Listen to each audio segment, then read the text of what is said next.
This is Eddie Hearn, Matchroom Boxing. You are watching Sporting Icons. You don't need to be anywhere else. So, of course, before the Fury Wilder 3 fight, there was a lot of talk about, well, if Deontay Wilder lost his third fight, would there be more excuses? Would there be more of his radical fan base, the Wildettes, the Twerk Army, as in the uploaders, and of course some toxic people online? Don't get me wrong, Wilder has a lot of good fans, but there are a section that are complete cancer when it comes to the boxing community. Will they make any kind of excuses? Would they give Fury the props? Would they look back and go, hey, you know what?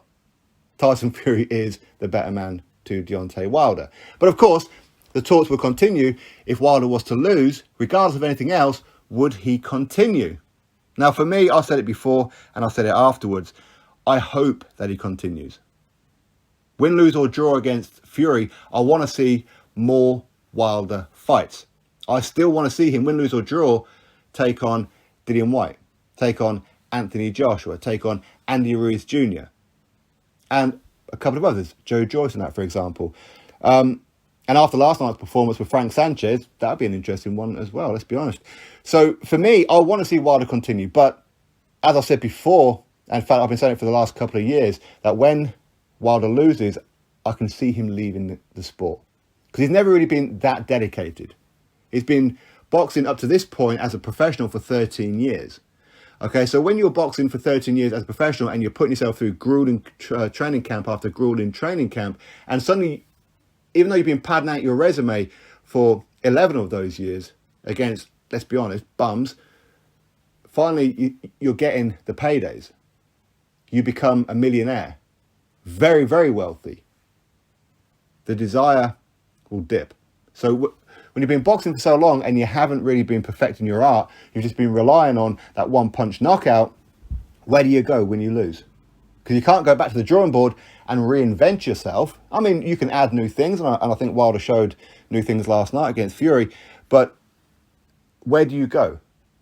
For me, I think, and I don't want to be correct on this one, by the way, but I think this is the last time we'll ever see Deontay Wilder in the prize ring of boxing.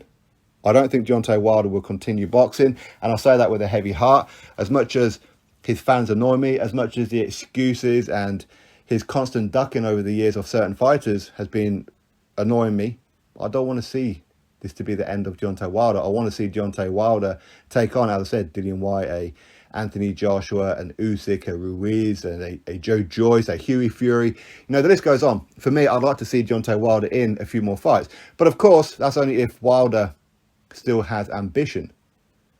That loss would have hurt him badly.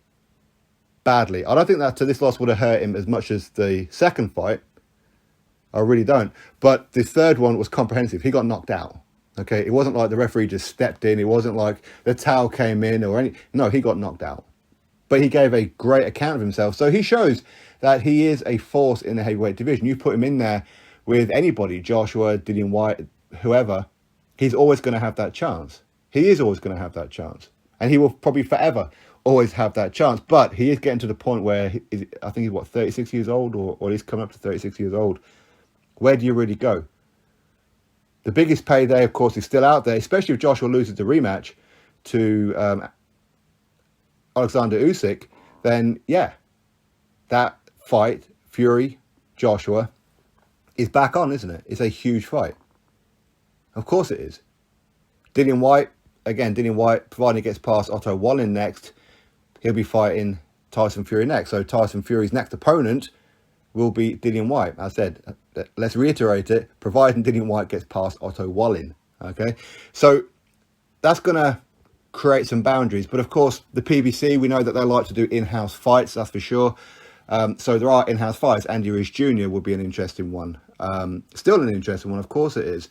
And there's some other ones as well, like, as I said before, like a Frank Sanchez. Although Frank Sanchez, he's not really a PBC fighter, he's not really an ESPN fighter, he's not really a Matchroom DAZN fighter, but he does flit between them, okay? So I would still like to see that fight and a couple of others. So I hope this is not the end of Deontay Wilder, but I've got a feeling that it's going to be.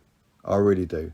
Because does Wilder have the motivation to, not that he'll be starting again, and it's not that he has to come back and take on a whole bunch more cab drivers, not at all. I mean, he may well do, but does he want to go out the way he went out? Or does he want to go out and have one more crack at it? I hope he has it in the heart to have one more crack at it. I really do. But is it possible? Yeah, it's possible, but unlikely, I think, at this point. I really do. Anyway, drop your thoughts below, click thumbs up, subscribe. Catch you on the next video.